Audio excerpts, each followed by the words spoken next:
Moving on 24 ఏళ్లు 100 స్పీడ్తో నడిచిన కారు సర్వీసింగ్కు మాత్రమే వెళ్ళిందని మాజీ మంత్రి కేటీఆర్ అంటే కారుకు యాక్సిడెంట్ అయ్యి షెడ్డుకు వెళ్ళిందని కౌంటర్ ఇచ్చారు బీజేపీ ఎంపీ బండి సంజయ్.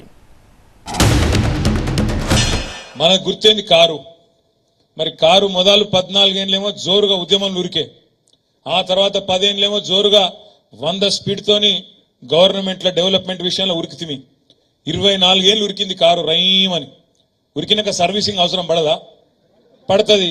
ఇది గంతే, కొన్ని రోజులు సర్వీసింగ్ తప్ప ఏం కాలేదు. ఏమో పెద్ద భూమి ఆకాశం ఏదో కింద మీద అయినట్టు ఆగమాగం అయిపోయినట్టు మనం ఏం బాధపడి బేజారయ్యే అవసరం అయితే ఎంత మాత్రం కూడా లేదు. ఇది కేవలం ఒక చిన్న స్పీడ్ బ్రేకర్ మాత్రమే. మళ్ళీ తప్పకుండా మనమే వస్తాం, మళ్ళీ ప్రజలు మన దగ్గరికి వస్తారనే మాట కూడా నేను మీకు విజ్ఞప్తి చేస్తా ఉన్నా. కార్ అట ఎన్ని సంవత్సరాలు నడిపినా, 20 సంవత్సరాలు 10 సంవత్సరాలు నడిపిన కారు సర్వీసింగ్ పోవాలంటే సర్వీసింగ్ కాదు.